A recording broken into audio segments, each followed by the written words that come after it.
Hello, how you doing? This is TV and School. Вивчаємо з тобою ми англійську. How are you? Що скажеш, коли ти зустрінеш якогось іноземця? So, let's speak English. Англійська мова Шекспіра та нью-йоркських таксистів. Англійська стане у нагоді вам, boys і дівчиська. Hi everyone, welcome to our today's lesson.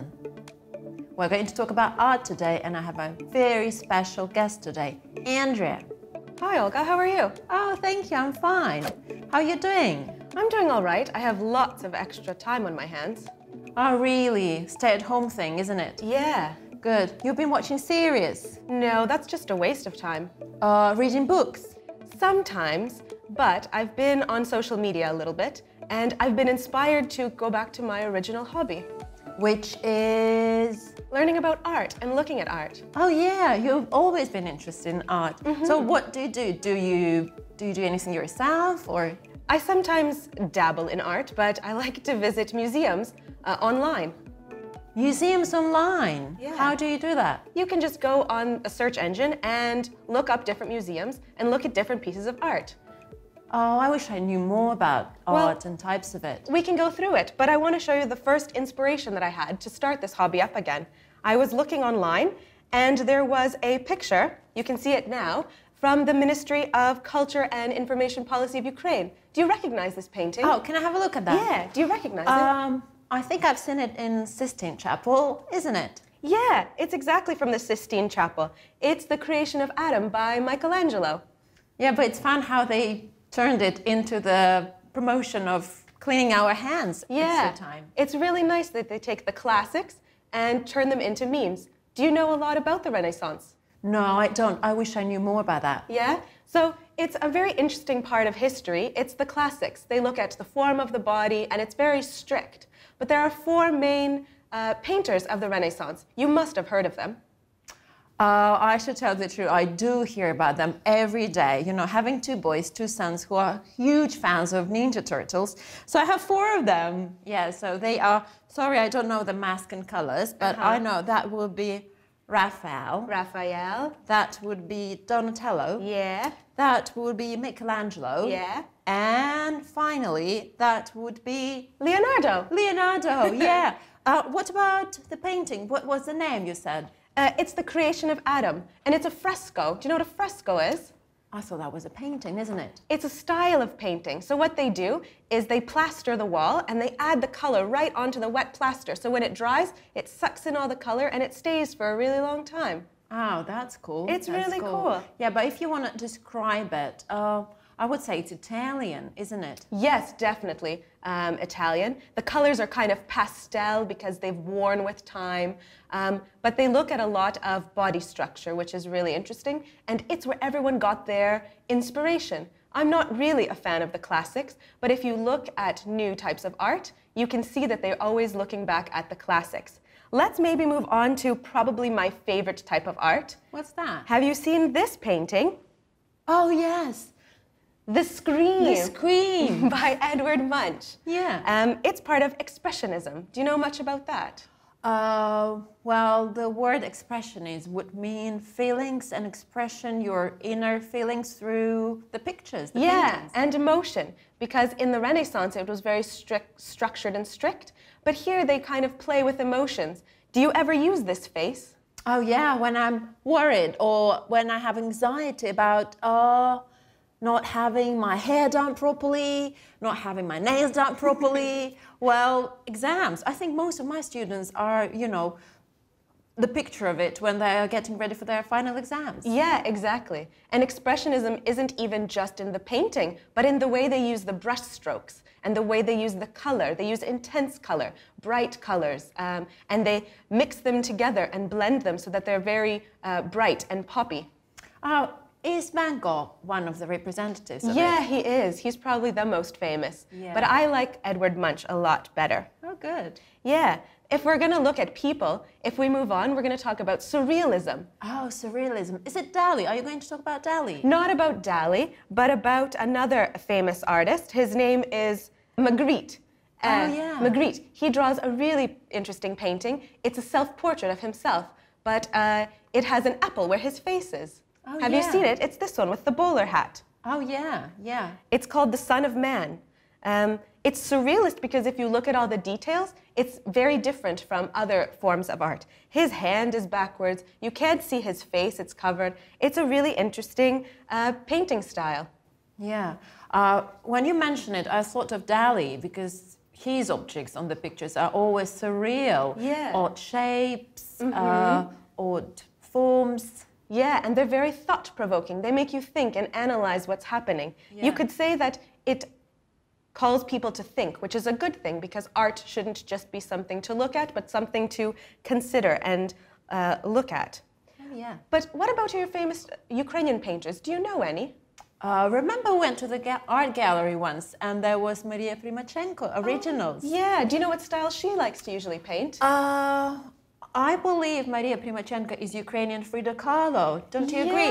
Yeah, she is a primitivist. Yeah. Yeah. She uses bright colors, usually primary colors, so red, blue, yellow, colors that make other colors. Yeah, I feel like it's very much about folk. It's about our roots. Therefore, all generations and all ages of people like it. Like my kids, they're big fans of Primachenko. They can copy her style and colors. And I've met many adults who are fans of her art too. Yeah, it's really cool. And I like that it is very simple. It's not overcomplicated like in the classics or with Expressionism. It's very, very basic. And that's a good thing for people. But if we look at Frida Kahlo and Primachenko, they like to always paint self-portraits. Yeah. And probably my very famous favorite self-portrait is this one of Marilyn Monroe. Oh, yeah. Have you seen it? Is it primitivism as well? No, it's pop art. Oh, yeah. Isn't it Andy Warhol? Yeah, it's Warhol's pop art. He also painted the very famous Campbell's tomato soup, which is really cool. And in pop art, or popular art, if you look at the full title, talks about bringing art to the people. So instead of having it in a museum, you can have it on your wall at home, on your refrigerator. And it's mimicking lots of cool things that you have around your home. Yeah, probably the biggest difference between all the previous styles, let's revise, that was Renaissance, that was Expressionism, that was Primitivism, and that was Surrealism.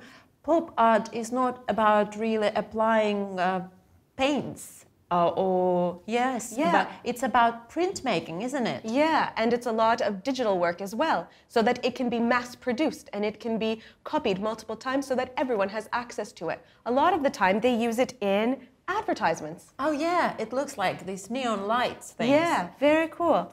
Maybe let's have a quick review of all of the different things we've looked at. So, let's see if you remember which styles they are. If we look at this painting... Marilyn Monroe is definitely Andy Warhol's pop art. Good. And this one? Oh, the Scream. That is Edvard Munch. I remember that. Yeah. Do you remember what style it is? Oh, this is Expressionism. Excellent. Yes. And if we look at this one? Magritte, that is Surrealism. And Dali is my favorite if we talk about Surrealism. Cool. This one is obviously your favorite. Yeah, this is Maria Primachenko, where she meets Frida Kahlo. Yes, yeah, that is Primitivism. Good. And the last one? Oh, this is definitely Renaissance. Renaissance.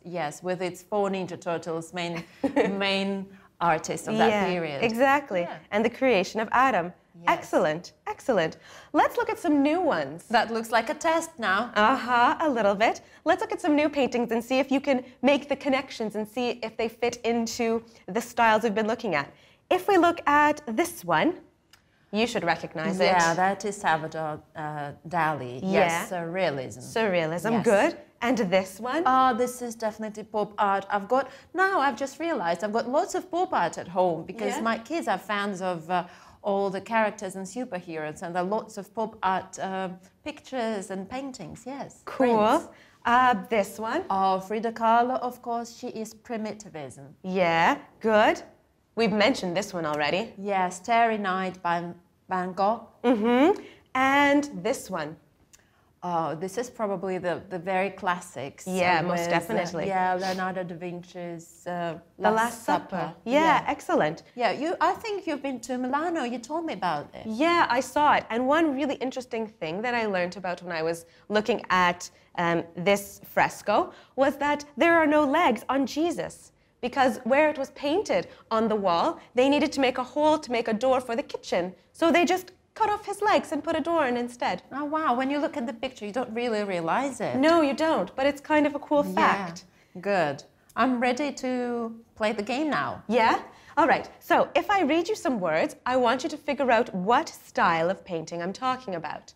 So let's start. Yeah. We are going to talk about perspective, fresco, anatomy, the human body, realistic, and religious. What do you think it could be? I'm sure this is Renaissance because Leonardo was a big fan of anatomy. He studied the human bodies. And as long as you say frescoes, this is definitely Renaissance. Cool. Well done. What about if we talk about anxiety, frustration, intense colors, brush strokes? It evokes emotion and expresses feeling. Oh, thank you for expressing feelings. This is definitely expressionism, yeah, and Munch. Yeah, good. Excellent. What about advertising, printing, logos, vivid color, mass culture, comic books? Pop art. I like vivid colors. Yeah. What's your favorite color? I think I like bright pink and neon orange together. They kind of pop. Yeah, good. What about primary colors, red, yellow, or blue, folk art, simple, roots, prehistoric? Yeah, primitivism, yeah. Primitivism, most definitely. And the last one, unrealistic, strange, thought-provoking, odd shapes, and beyond reality. What could this be? Surrealism. Yeah, it's... Oh, I like beyond reality. It makes you kind of think. Yeah. Right now, we're going to talk a little bit about the Last Supper that we talked about a little bit earlier. We're going to return to the Renaissance. And here you can see a picture of the Last Supper. I have a little text that I want to read you and some questions. What's the text about? The text is about who exactly was chosen to be painted on the Last Supper. Is it a true story? Is it the legend? It's a legend. But, you know, in every legend, there's a little bit of truth. Yeah. Let's read the questions first so that we know what we're talking about and looking for. Yeah. Do you want to read the questions? Yeah, I want to read the questions and I want to tell to students every time you are doing the listening activity or the reading activity and there are questions, please look through them before you hear or you read the text. It's very important and it will be easier for you to read the text or to listen to it and to know what you're looking for, what you're listening for. Right, let me read the questions. Good. So question number 1 will be, where did Leonardo da Vinci meet the young model for the first time? Oh, so it's going to be Leonardo da Vinci and painting and choosing models. Excellent. What type of face was the painter looking for when working on Judas? Type of face, I remember that. Where did Leonardo da Vinci meet the model for Judas? All right, so I will be listening or, looking for the place. Excellent. So this will give you some clues of what we're going to talk about. Good. So let me read you the legend. A story is told that Leonardo da Vinci painted the Last Supper when living in Milan. Before he could paint the 13 figures, it was necessary to find men who could serve as models. Each model had to have a face that expressed da Vinci's vision of the particular man he would represent. Needless to say, this proved to be a tedious task to find just the right face. One Sunday, as da Vinci was at the cathedral for Mass, he saw a young man in the choir who looked like da Vinci's idea of how Jesus might have looked. He had features of love, tenderness, caring, innocence, compassion, and kindness. Arrangements were made for the young man, Pietro Bandolini, to sit as the model for the Lord. Years went by and the painting was still not completed. Da Vinci could not find just the right face for Judas. He was looking for a man whose face was streaked with despair, wickedness, greed, and sin. 10 years after starting the picture, he found a man in prison whose face wore all of these qualities of Judas, for which he had been searching. Consent was given for the prisoner to pose, and he sat as the model for Judas. Leonardo worked feverishly for days. As the work went on, he noticed certain changes taking place in the prisoner. His face seemed to fill with tension. His eyes, bloodshot, were filled with the horror as he gaped at the likeness of himself on the canvas. One day, Leonardo sensed the man's uneasiness so greatly that he stopped painting and asked, "What seems to trouble you so much?" The man buried his hands in his face and was convulsed with sobs. After a long time, he raised his head and inquired, "Don't you remember me? Years ago, I was the model for the Lord Jesus." That's such a beautiful legend. Isn't it? Yeah. It's very interesting how it went from him being Jesus to being Judas, flipping exactly 180 degrees. Yeah. So let's go back to the questions. Yeah, can you read me question number 1, please? Sure. Where did Leonardo da Vinci meet the young model for the first time? That's a tricky question because the word choir is usually mispronounced by most of the students. So CH here stands for K. Yeah. Choir. And choir, that's the place where the people sing Yeah, for the exactly. church service. Excellent. Right, choir. So am I right with the choir? You are. So he met him first time when he was singing in the choir. What type of face was the painter looking for when working on Judas? All right, I wouldn't remember the exact description, but let's have a look at the text. Yeah. Because this is the moment you have to come back to the text and to make sure you pick up the correct set of words. So if we look at the text, it says, he was looking for a man whose face was streaked with despair, wickedness, greed, and sin. Right, we know the word sin, Yeah. wickedness, and despair. That's when you are helpless. Very, very sad. Yeah, Yeah. very sad, helpless. Good. And question number 3. Where did Leonardo da Vinci meet the model for Judas?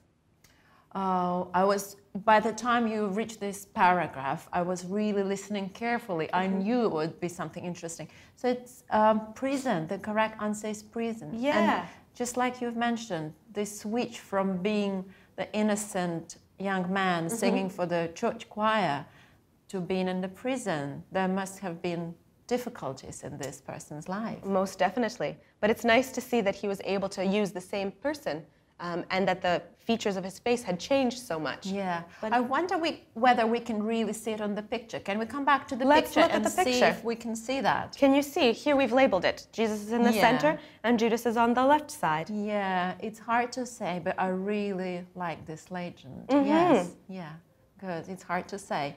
Yeah, the text was beautiful. Thank you for bringing it. No problem. But there were a few words that I think we could probably review. Yeah, let's do that.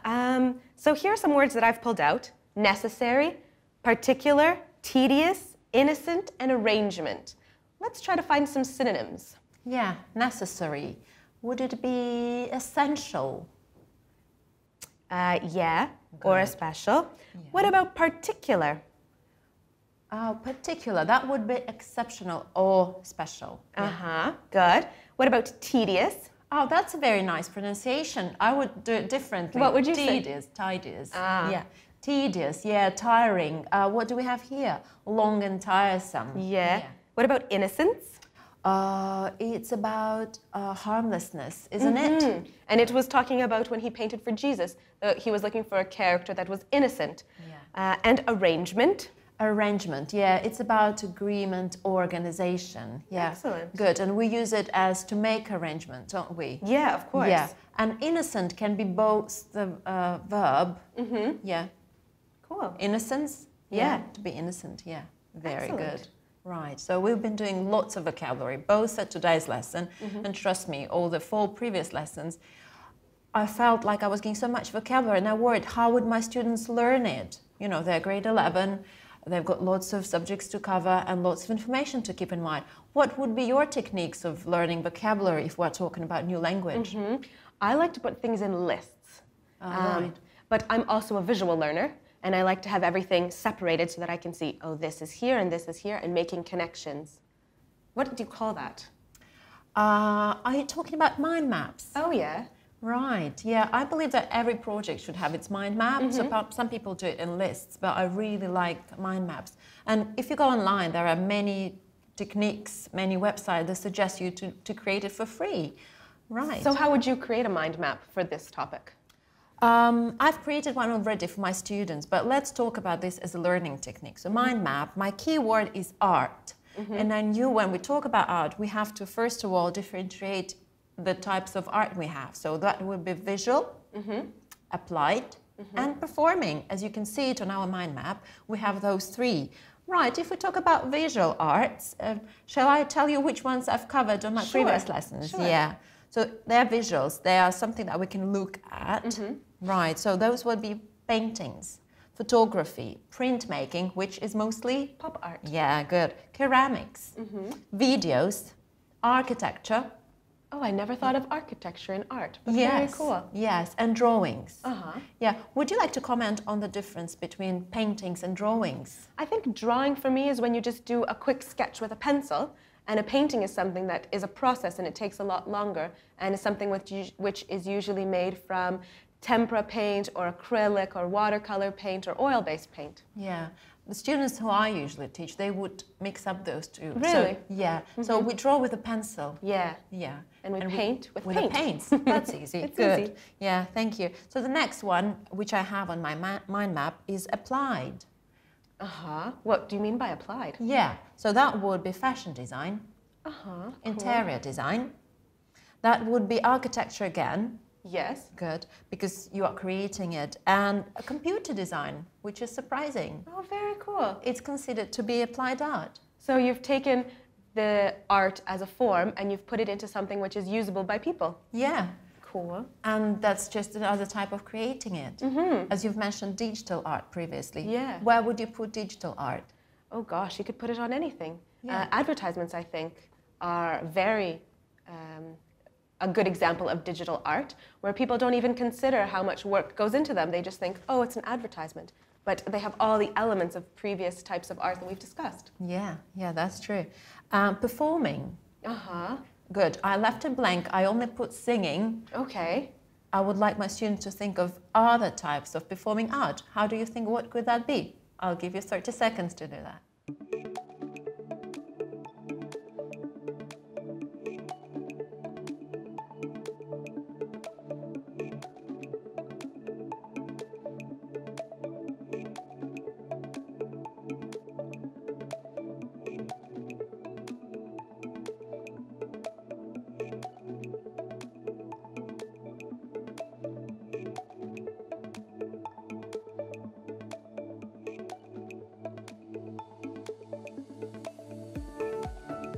Good. What about you, Andrea? I would say dancing could go Oh, there. yeah. I could say acting could go into art. Yeah. What else?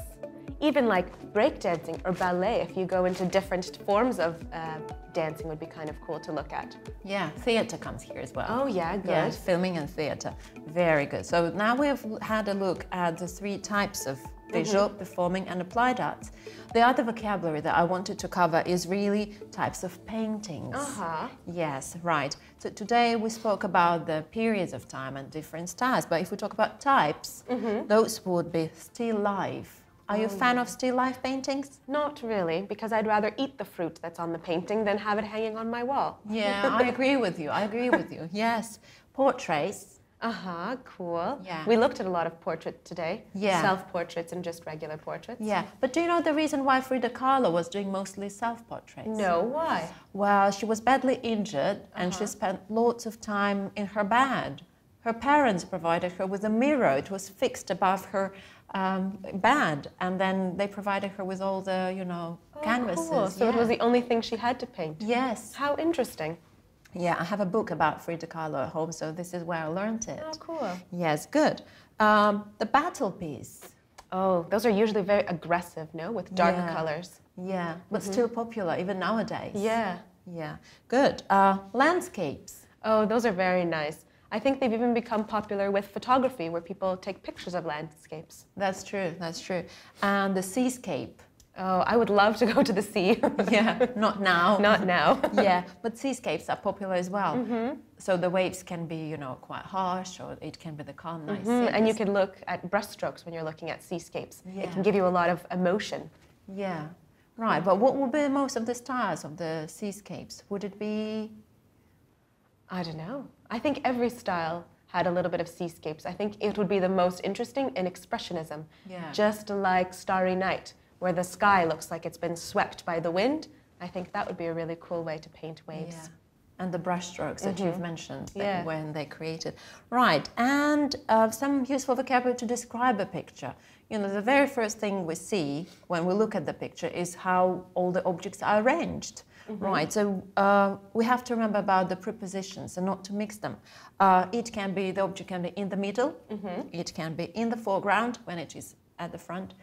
In the background, it can be at the bottom, at the top, when we describe when we describe something. Good. If you have a look at my mind map, what else would you add? I think you could maybe add the periods that we looked at and organize them that way.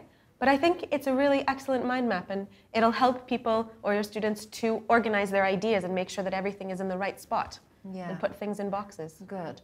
And again, describing the picture, you might have some useful vocabulary about the colors, right? If they are dull, if they are vivid, if they're bright. Or primary. Let's test and see your knowledge.